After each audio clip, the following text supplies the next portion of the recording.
Well, welcome to Focus Today. I'm your host, Perry Atkinson, and delighted to have back with us today David Rubin. And he's one of our regular guests and always honored to have him with us. He's former mayor of Shiloh, Israel, the region of Samaria better known as the West Bank.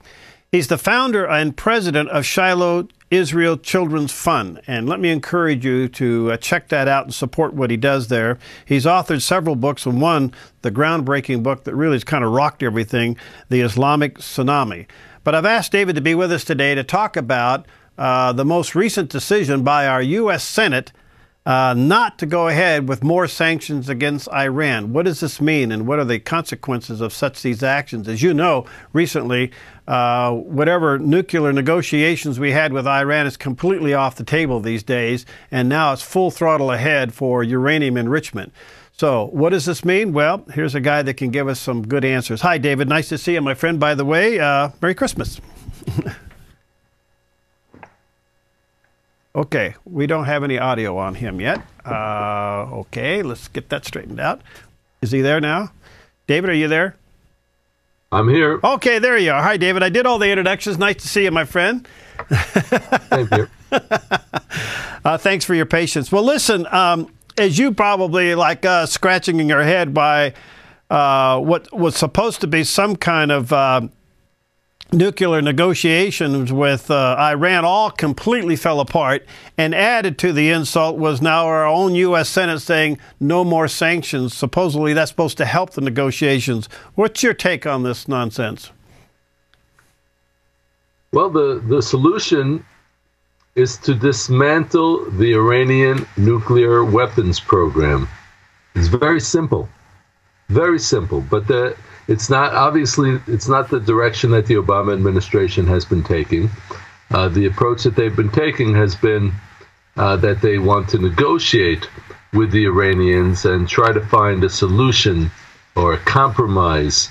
But you can't compromise with nuclear bombs. A nuclear bomb doesn't say, okay, we'll diminish our power and in order to destroy you less. The problem is that we have a country here, a regime in Iran that wants to destroy Israel, that wants to destroy the free world, that says so, and we have a president in the United States and other world leaders who don't seem to understand that or don't care about it, which... Are we wasting our time trying to think that we literally can negotiate with the Iranians? I mean, it feels like to me that everything that's on the table eventually gets violated. So why even go down that road? Well, you can negotiate with anybody, but you could also lose the negotiations. You can also come up with a very bad deal, and that's what has happened here. And this is just the interim deal that we're talking about, and it's already a horrible start. In which the Iranians are being allowed to continue to enrich uranium. Uranium enrichment, for those of your viewers who don't know, means that you are going to create a nuclear bomb. Once you get beyond 3 to 5% uranium enrichment, you're talking about nuclear weapons. So it's a very dangerous situation. And in addition to that, they're being allowed to continue to run the nuclear power plant, the heavy water reactor, in a place called Iraq, or at least that's the name of the reactor. And this is all very, very naive of the American negotiators, that they would let them continue their nuclear program and to give them billions of dollars at the same time to ease the sanctions. It just makes no sense. It makes absolutely no sense if the goal is really to destroy the Iranian nuclear weapons program. All right, so we don't have anything on the table right now. Whatever was there is gone. And why do you think the U.S. Senate is afraid to increase sanctions? Why are they afraid to increase sanctions? Because the U.S. Senate is Democratic controlled. It's controlled by the Democratic Party, and the Democratic Party's president is pressuring them heavily not to increase the sanctions, not to strengthen the sanctions. And they've caved into that. They made some public statements to try to maintain some of the pro-Israel supporters of the Democratic Party, to maintain their support. But they're caving in to the president. All right. Is this, in your mind, some form of a surrender? I mean, just go ahead and let Iran do what it wants to do? In practice, that's what it is. They may not say that, they may not call it that, but that's what it is. It's a surrender to an evil power. Right. Just as during right before World War II, when Neville Chamberlain of Great Britain, he caved in. He met with Hitler. He caved into him. He said, we're going to try to reach a peaceful solution. We're going to have peace in our time. And it was nothing close to that. It ended up being one of the worst world wars ever. And now we're in a similar situation where the Iranians are going full speed ahead with their program. When they speak in Farsi, in their native tongue, they say that very clearly, that they are not compromising at all their nuclear program. They're going to go full speed ahead. They're going to acquire a nuclear bomb, and they're going to use it to destroy Israel, or at least to intimidate Israel and to intimidate all of the neighbors who live in the Middle East. All right. Now, does your intelligence give you any indication how close they are in the uranium enrichment? Well, it's just a matter of weeks. If they wanted to, they could achieve nuclear weapons capability within a matter of weeks, once they feel that they are ready to go fast forward on this. And that ability is not being affected in any way. Now, that doesn't mean that they're going to immediately produce a nuclear bomb. They may prefer to continue their nuclear research, and once they're really ready to go forward, then they're going to go full speed ahead, and nobody's going to be able to stop them, because there is nothing in this agreement that stops them. We've watched our own Secretary of State, John Kerry, and the President say that they will not allow Iran to develop nuclear weapons. Right at this point, it just seems to be hot air. What is tangible on the table that would indicate that that statement is true? Well, I haven't seen anything on the table that says that the statement is true. This is the same Barack Obama who said, if you want your doctor, if you want to keep your doctor, you can keep your doctor. If you want to keep your insurance, you can keep your insurance. Well, he proved not to be honest on the domestic front, and sadly, he's proving also to be dishonest on the foreign front. And we who live in Israel, who live in this tiny country, which is smaller than the state of New Jersey, we cannot afford to believe such utter nonsense as this that he's been saying, and that John Kerry has been saying, that we're on our way to peace. We're on our way to a peaceful resolution of this problem. We're not even close to it. Does Netanyahu have the support of the Knesset in opposing the president's point of view?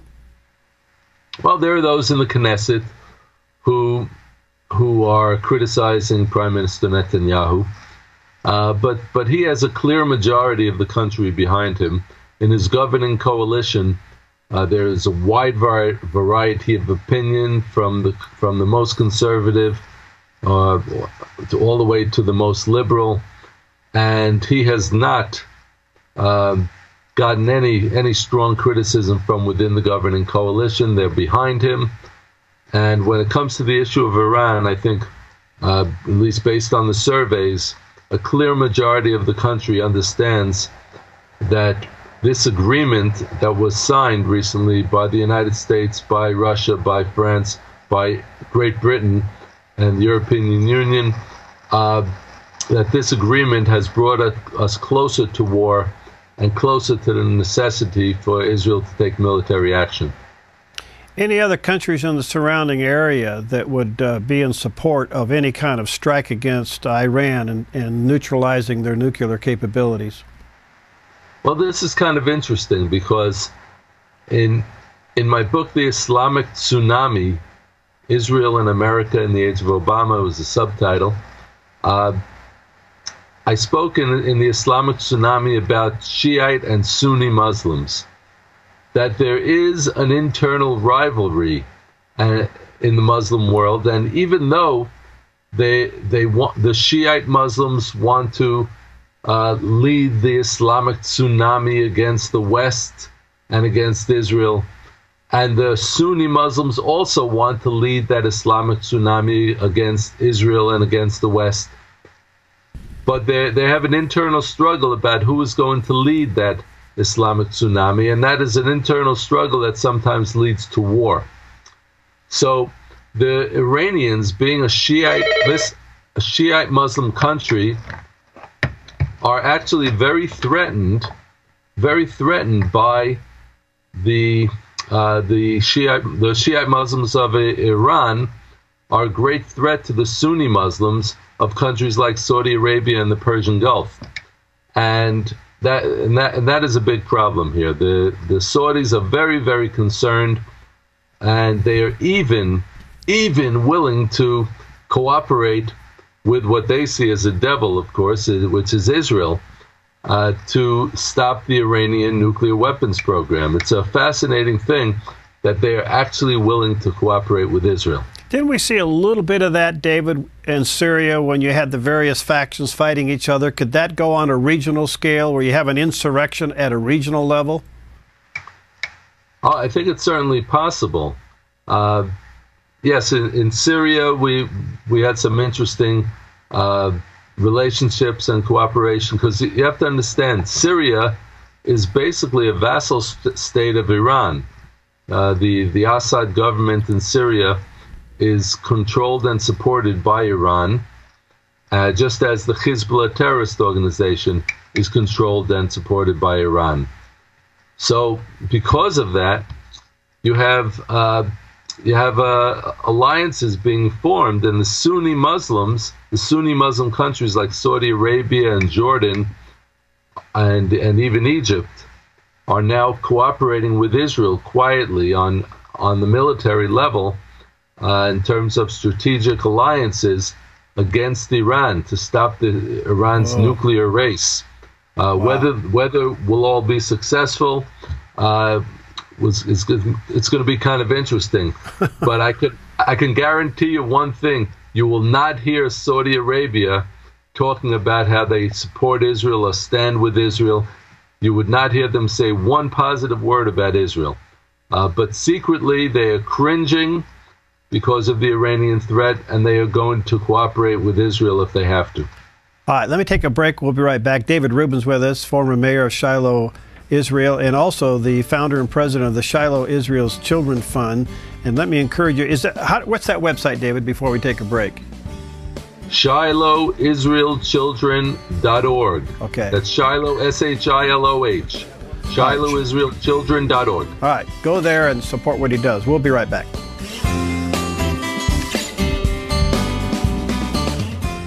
Hi, I'm Paulina, and I work at theDove TV. Did you know that when you support theDove TV, you have a profound impact, not only in our community, but around the world? It's your continued support that takes the inspiration and hope in the programs we produce and makes them available to the thousands of people who are watching these videos online every week. Help bring encouragement and hope to our valley and beyond by making a secure online donation today at our website, thedove.us.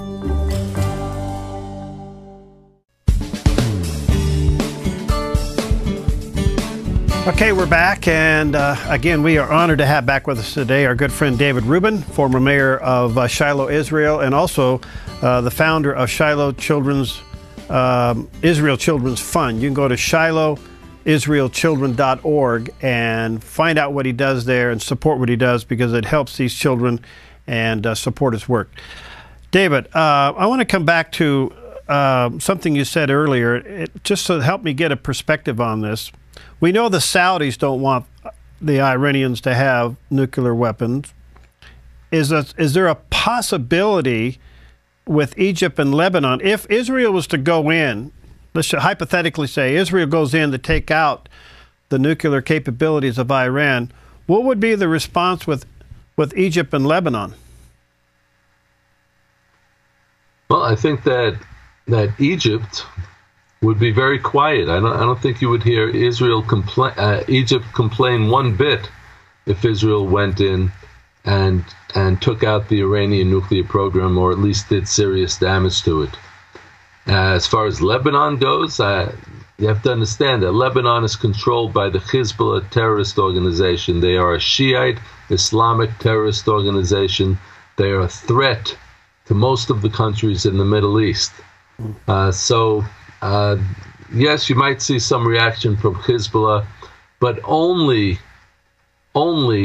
if the Israelis are not successful. So, if we go in and we launch a preemptive strike against the Iranian nuclear program, and we do serious damage, and we do it quickly and massively, I don't think that Hezbollah would dare react and attack Israel.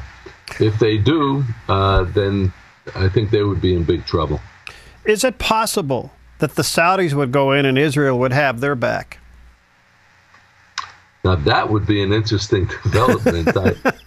It really would surprise me, because the Saudis don't have they may have a lot of expensive American warplanes, but they don't have a tested air force, an air force that has been through a lot of frontline battle. And I think they would be nervous about it. I don't think that they would go in themselves and do it. What I could see them possibly doing would be to give Israel use of their airspace. Because Israel is a tiny country. We need to fly over certain much larger Islamic countries to get to Iran. So it wouldn't surprise me one bit if they give us the airspace. And it certainly would come as a big surprise if Saudi Arabia launched that attack on Iran with passive Israeli support. They certainly would have the element of surprise, and it could be very successful because of that. But I don't think it's going to happen. Okay, well, I'm just kind of curious where you are on that. All right, it appears that our president and this administration has totally turned its back on Israel. And believe me, many Americans, and especially in the faith community, are deeply saddened and upset about this. But nonetheless, that leaves Israel on its own. Where do you think Israel is on the time clock of a preemptive strike with Iran? Well, I think we're at a point now where, even though they're several weeks from developing a nuclear bomb, I don't think that they're going to go ahead with it because of the interim deal. I think that they're going to keep everything on hold at the moment. And I think that our government here in Israel is going to keep everything on hold as well for these 6 months. And just to see how things develop. And I know that Prime Minister Netanyahu doesn't want to be accused of not having given American diplomacy a chance. He's very sensitive to that. So it would not surprise me to see it going about 6 months, and perhaps a little bit before or a little bit after we could see some kind of action. It doesn't appear, David, that John Kerry, our Secretary of State, our President, or the U.S. Senate has anything plausible in mind that would suggest a diplomacy that's got any teeth to it. No, it's nothing serious. The truth is, up to this point, I've been skeptical about the effect of the sanctions, even up to this point before the deal. Now that they've weakened the sanctions, I think that they're very ineffective, and the only realistic possibility of stopping this nuclear program is military action. And I know people don't like to say it because it's, we're in a time when military action, it doesn't have the right politically correct connotations. But the fact is that there are some times when evil has to be confronted. Mm-hmm. I wish we could be naive and, like little children, believe that everything is good in the world. It's not that way. There are bad people in the world. There are bad people that want to kill us, that want to destroy us, that want to take away our freedoms. And we have to stand up sometimes and be bold. And sometimes military action is the only way to be bold. All right, if and when military action is taken to neutralize Iran's nuclear program, and let's say it's successful, let's say they take it out, heavily damage it, and that's the end of it, at least for a long time, what then happens to the Middle East? Who climbs to be king of the mountain at that point? Well, I don't think that should be our major concern. I think in the Arab world there will always be different Islamic forces that are going to fight against each other to see who will lead that Islamic tsunami. I'm not worried about that. I think the important thing is to encourage stability and to defeat those and stop those who are trying to undo that stability. Iran is the most destabilizing force in the Middle East today. That regime of Ayatollahs that wants to export what they call their Islamic revolution, they are the most destabilizing force in the Middle East and in the world today. And it's time that somebody put a stop to that. If there is an attack on Iran and the nuclear program is heavily damaged, what happens to their economy? Is it damaged as well? Well, the economy is already damaged from the sanctions. Yeah. The problem is that the economy has been damaged, but the regime has not been damaged, and the nuclear research program has not been damaged. And that's the real issue here. Mm-hmm. Do we allow this evil regime to go ahead and do what they have, what they're sworn to do? And by the way, yes, I feel for the average Iranian in the street who has his economy destroyed and is suffering and probably has very difficult time finding produce and finding food in the supermarket because of the effects of the sanctions. However, most of the Iranians seem to be behind the nuclear weapons program. We don't hear from the Iranians that are against the nuclear weapons program. Mm-hmm. Yes, maybe some of them who voted for Rouhani, the current leader, maybe they wanted a more diplomatic approach towards the West. But they are all in favor of the nuclear weapons program. And if they're in favor of that nuclear weapons program, and if they support it, and if they vote for those who support it, then they're culpable as well. What sanctions would you like to see the U.S. Senate increase? Well, look, first of all, they can still sell oil. Iran is one of the largest oil exporting countries in the world, and they still are. So I would like to see a stop to that, a complete stop to their ability to export oil and to sell oil. And so I think that's one sanction that could be helpful. Wow. But again, as I said, I don't think that the sanctions regime is doing that much, and I think that military action, preemptive action by Israel or any other countries with the support or passive support of the United States of America could be very successful. Well, David, you're an inspiration and delight. I value greatly our time together and our relationship. Let's stay in touch. And people that want to get your books and support you, what should they do? Well, there are two ways. To get the books, they can go to davidrubinisrael.com. davidrubinisrael.com. And they can just go into the book section there. They can get the Islamic Tsunami. They can get my latest, Peace for Peace, Israel in the New Middle East. To find out about the Shiloh Israel Children's Fund, shilohisraelchildren.org. All right. Thank you, my friend. Best to you. Let's talk again soon. Welcome. God bless you. God bless you. All right. We'll be right back.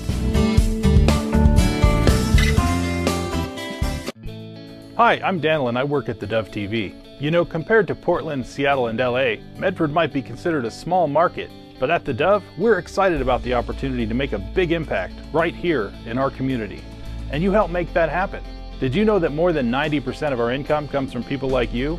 You can help us now by making a secure online donation at our website, thedove.us, or by phoning 541-776-5368.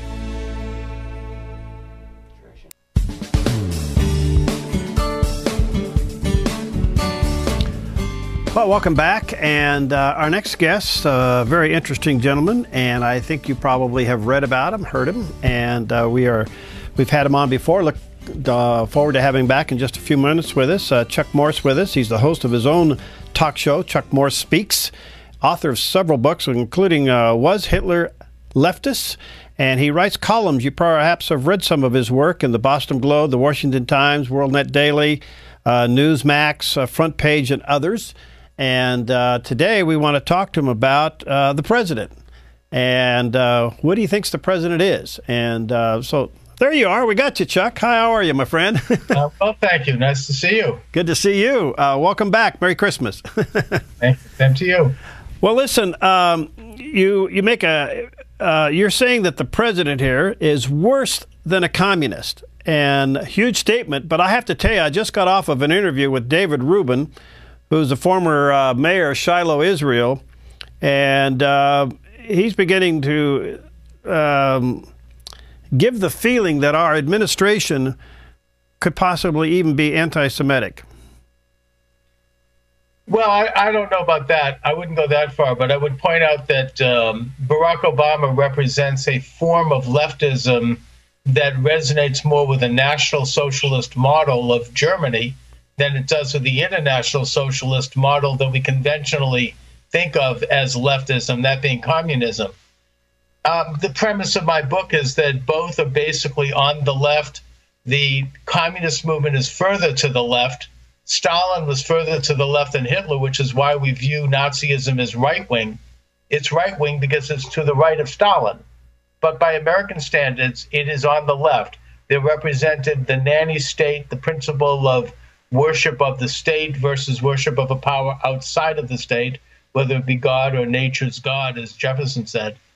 It was an authoritarian system, and leftism is highly authoritarian with regard to viewing the state as a vehicle that will minister over our lives to a degree that most Americans would reject. I think Barack Obama represents that, the national view. I am not saying he's an anti-Semite. I'm not accusing him of wanting to set up death camps or do all the things that we think of, awful things we think of with the Nazis. I mean more of an American National Socialism where we have the nationalization of healthcare. We have a nationalization of education through the Common Core. We have a nationalization of environmental policies through Agenda 21. We have further infringement into the private sector business with such agencies as as Elizabeth Warren's Consumer Protection Bureau, which has the power to go into a company without a warrant and seize documents and shut them down. We have an unprecedented level, in other words, of nationalized, hyper-nationalist programs that are impinging upon our private lives to a degree that's never before existed in this country. Wow. All right. So do you think that President Obama coming into office had this agenda, or he was the perfect candidate of an agenda that was already in place looking for the right person to implement it? I think it's an agenda that's been growing gradually over the decades, but I think Barack Obama was chosen, if you will, to represent this agenda. We know very little about him or his background. An interview did surface that he had given with an NPR station in Illinois when he was a senator, state senator, where he talked about the need for doing an end run around the Constitution, which he criticized for not having enough strenuous elements within it that would dictate a redistribution of wealth, and that he expected to accomplish this as a politician administratively, rather than through the traditional means of affecting laws through Congress and having them checked by the Supreme Court. All right. It appears that, and I agree with you, I think there's an American socialized agenda that he seems to represent by empowering the government in all areas. And yet, even with the mess that Obamacare is thrusting upon the country, and everybody gets that it's a mess, we still don't seem to be able to stop it. I mean, in the business world, you fire the guy and you start over, but that doesn't seem to be happening here. It doesn't, and it's actually, I think there's a certain depression and torpor setting in in this country that's going to continue next year once the Obama premiums become due and that people realize that they're going to have to shell out many thousands more dollars in costs, and then on top of that, deductibles, and then it's going to hit businesses and unions. We'll see that Obama's personal friends have been exempted from it, which is classic National Socialism, the special interests getting exemptions. We see a demonization of the opposition, which is classic National Socialism. If those who disagree are attacked as, quote, teabaggers or holding the government hostage. Anyone who disagrees with Obama, the strategy is simply that they are accused of having something against African-American men and women, that this is why they don't like Obama, which is a vicious, ugly lie, of course. It appears, Chuck, that he flat is lying to the American people. He's getting away with it. If you have your doctor, you can keep your doctor. You know the drill. And then you go into the scandals, whether it's the IRS scandal or the Benghazi scandal, and there seems to be a bald-faced lying to the American people that's become somewhat acceptable. It has, and Obama was caught in this big lie. You can keep your insurance policy. We know that's a lie. We now know you can keep your doctor is a lie, unless you want to pay more. We also know that you keep your medicine is a lie. People who are in cancer medicine can't get their medicines as a result of Obamacare. And yet there's an awful lot invested in this by the establishment and their friends in the media. They're going to continue to lie and ramp up and do whatever they need to do to make sure that this thing is implemented. And they hope that eventually the history books will look back and present Obama as a great and heroic leader who withstood all the opposition and all the problems in order to finally reach this great and wonderful goal, which is a hyper-nationalized healthcare system where the government basically decides who lives and dies. All right. Before I take a break, let me ask you this. Back to Israel just for a moment. It appears, all right, we can take out the term anti-Semitic, and I get that, but it appears that he's not pro-Israel. And what does that mean to us? He's not, and I'm not sure why. I mean, in a sense, the National Socialists of today have replaced the word Jew with the word corporate interests, with the word Tea Party, whoever they're demonizing. But no, he's not pro-Israel. I mean, I think that that's quite clear. I mean, now Iran has a special deal that they get to, we lift the embargo in exchange for them getting to build more nuclear bombs. It's a very troubling situation, and if it's not addressed, I would imagine that within maybe a year to 3 years from now, the Iranians will drop a nuclear bomb on Tel Aviv. All right. Let me take a break. When we come back, I want you to answer this question, and that is, it's called Obamacare. He wanted it to be called Obamacare, even though it's got the bill name of Affordable Health Care Act. Do you think that that was a bill sitting in the drawer waiting for the right person to show up in order to present it? I mean, I can't think for a moment that this young man who hasn't got an ounce of business experience sat down and wrote that bill. And I'd like for you to comment on that when we come back with Chuck Morse in just a moment. Hi, I'm Paula, and I work at theDove TV. Every day we get letters and emails from people who've been encouraged, blessed, and challenged by the programs on theDove TV. But we couldn't do it without you. Did you know that more than 90% of our income comes from people like you? You can help us continue to bring inspiration and hope to our community by making a secure online donation at our website, thedove.us, or call us at 541-776-5368.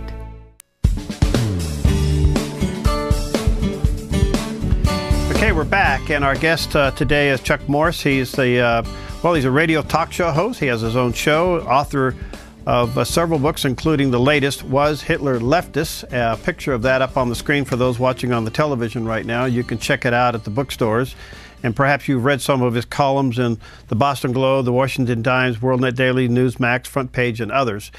And we're talking about the president and socialism. Chuck, do you think we have been socialized to the point where we can't push it back?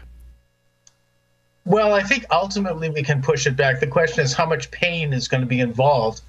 The American people have been conditioned for many, many decades to accept this idea that the government is the source of rights, that the government provides for things as opposed to, the individual as the source of rights under God or under nature. And that it's going to be very difficult. But in a sense, the reaction to Obamacare is encouraging, especially with young people waking up, those who support Obama and who find it fashionable to support the culture around him, are realizing that they're having trouble getting jobs after they graduate college, and now they're being hit with this $4,000 to $5,000 a year premium bill. And there is a reaction to that. I mean, so that's encouraging. We'll have to see what happens in the midterm election, whether or not candidates, whether they be Democrat or Republican, who oppose Obamacare, are able to win office, and whether or not the administration, which is hiring ad agencies to try to rebrand the whole thing. Notice they dropped the word affordable. They now just refer to it as Obamacare. Whether or not they succeed in that effort, it remains to be seen. They do have the high ground when it comes to the media and the culture and academia. But my hope is that enough people are waking up to realize that these big programs do not resonate with the interests of average Americans, whether they be liberal or conservative. The infighting within the Republican Party could be serious to the point where the midterm elections could still favor the Democrats. Do you think the Republicans can get their act together? Yes, I do. I think that Republicans have always been a fractious bunch. Generally, they have never been, in a sense, that's both their strength and weakness. The Democrats, or the left, as it were, generally think alike. It's all a matter of degrees. How fast or how slow are they going to goose step toward socialistic government?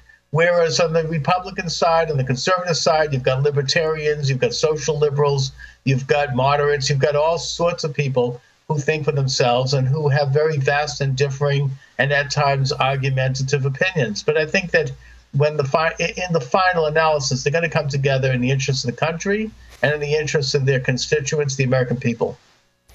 The president's ignoring the Constitution to the point of changing law after it's been passed and modifying it, we can't seem to hold him constitutionally to any standard. How dangerous is that? Extremely.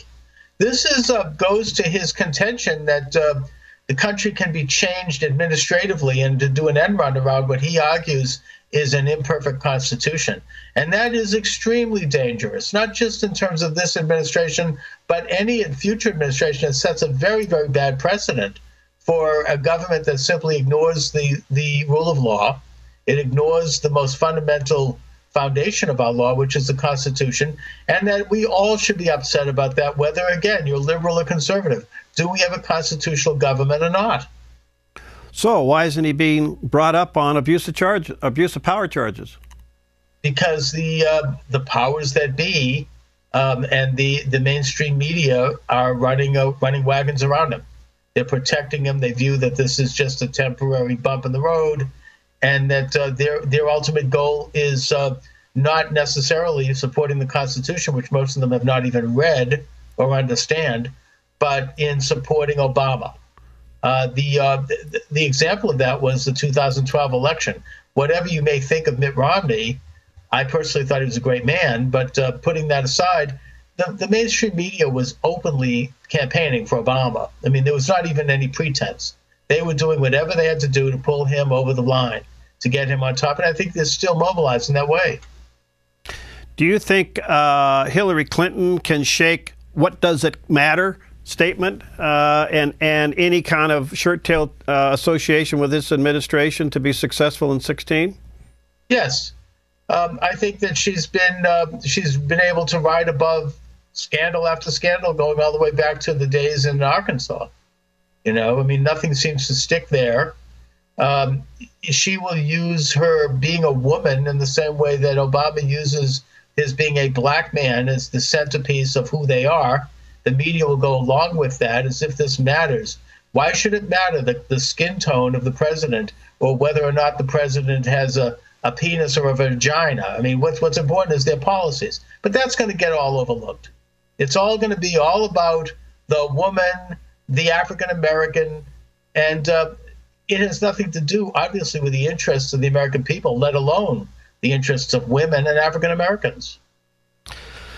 All right. Can you tell me what our foreign policy is? No. It seems to be in the direction of supporting these al-Qaeda-backed radical regimes in the Middle East. It seems to be one of that has resulted in America taking a second place in the world morally and ethically as a leader of freedom. Perhaps in the broad sense, whether it be winning or otherwise, there is a move toward turning America into a province of the world, as opposed to an exceptional nation that stands for freedom for all. That seems to be the effect. I'm not saying that that's a conscious aspect to this administration, although I wouldn't be surprised. The president appears by his actions and policies to be more pro-Islamic than he is pro-Christian. Would you agree with that?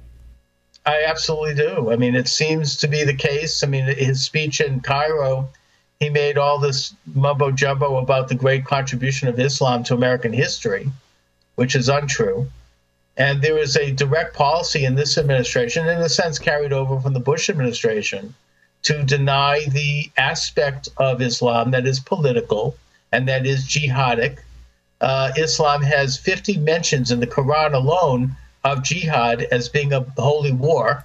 One mention of jihad as being an internal improvement, but they don't talk about the war part. And that's as dangerous as in the 1940s not talking about the communist threat. You know, we have a system in this country that is in direct opposition to an Islamic collectivist system. And we ought to expound upon that. We ought to present that to the world as a superior system and contrast it with the more, authoritarian and collectivist Islamic systems in the interest not only of our own people, but of the people of Islamic countries who should also be woken up and seek to be free of this. Well, therefore, we have no plausible negotiation on the table to neutralize Iran and its nuclear program, which only suggests that the president doesn't care. Even though he says they won't get a nuclear weapon, they are within weeks of having one. He's making the same mistake that George Bush made when he, rather than attack the Iranian nuclear facility in its early stages, he agreed to the three-government negotiation, that being Britain, France, and Germany, under Javier Perez de Cuellar. And that went on for 2 years. At the end of that time, Cuellar was in Tehran and to sign an agreement, and the government had set off another centrifuge, which was a slap in the face. So they had done nothing to in any way slow down their nuclear development. We know the same mistake was made with North Korea. Mm-hmm. You know, Madeleine Albright went there and waved the flag and said, we have an agreement with North Korea.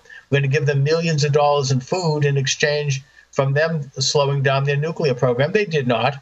There's this is an incredible blind spot on the part of those of us in the West who actually believe that one can deal with honest brokers.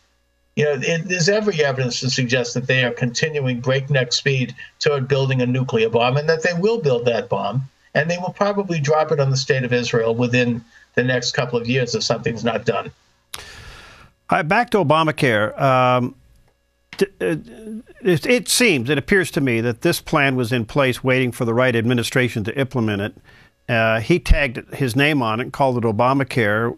We've seen some of the architects begin to react to some of the criticisms of Obamacare. But all along, do you think this really was part of the president's actual mindset, or he was given this when he walked through the door on the first day on the job? I think both are true. I mean, he spoke of universal health care before. The documents and the program was in the can, I think, going back to Ted Kennedy in the 1960s. It's been the dream of the left going back to the days of John Dewey in the early part of the 20th century. They were looking at the Prussian model of national health care, which became the Nazi model of national health care. And, this idea of having a nationalized health care is the dream of the left, of the National Socialist left, that is. You know, this idea of the government basically deciding who gets what, how much they get. There's going to be the result is going to be that there'll be rationing and that people will die, and that the elites, of course, will be exempted from it. They'll get the best medical care in the world. We really are going to develop a two-tier system with the government stepping in. It appears to be a colossal failure at the moment. Even cover Oregon, which is one of the portals in the United States, is at the last. It's the bottom of this. Total failure. Could this create some kind of a pushback or even insurrection in this country? Well, I hope not. I would rather see good ideas put on the table. I would point to, for example, in Switzerland, they actually have universal health care, but the government has nothing to do with it. The government is not involved in it. It simply states by law that every citizen has to have health care, and that if they can't afford it, the government will come in and help subsidize it. There are alternatives. I mean, there are state programs that could be developed where the state could help people who can't afford health care or who are denied health care for getting it. I mean, there's already Medicaid, which, by the way, is going bankrupt as people are piling into it. And but there are state solutions. There are private solutions where people could form what they used to have in Cuba before Castro, and that was called centros, where people, whether it be 100 people or several thousand people, could join together and form these organizations that would provide basic health coverage and other social services, all privately and voluntarily. There are private, voluntary, free market solutions that can be done. The fact is the government's not interested in hearing that. They're interested in a nationalized, publicly run, socialized system that's going to put every single person's health into a gigantic computer. Yeah. Where the government will then decide what they get and don't get. Well, David, I got about a minute left, and I was just curious, where do we go from here? What does America do now? We're in such a mess. Most of the citizens realize that we've made a mistake with this administration, but since they have the White House and the Senate, we just seem like, well, what's the use? We can't seem to get anything changed or stopped. We can continue to educate people like you're doing on your show.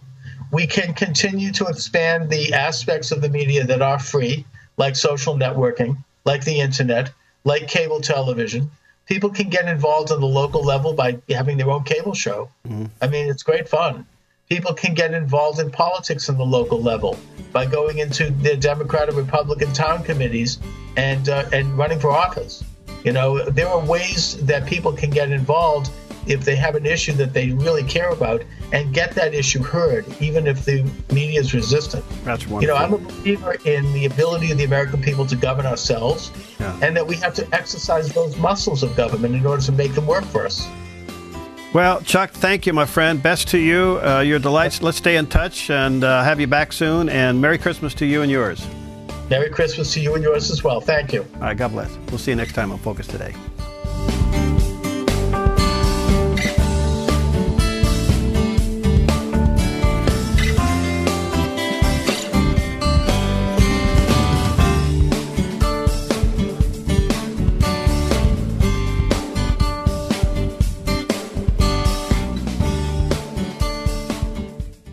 Hi, I'm Jim and I work at theDove TV.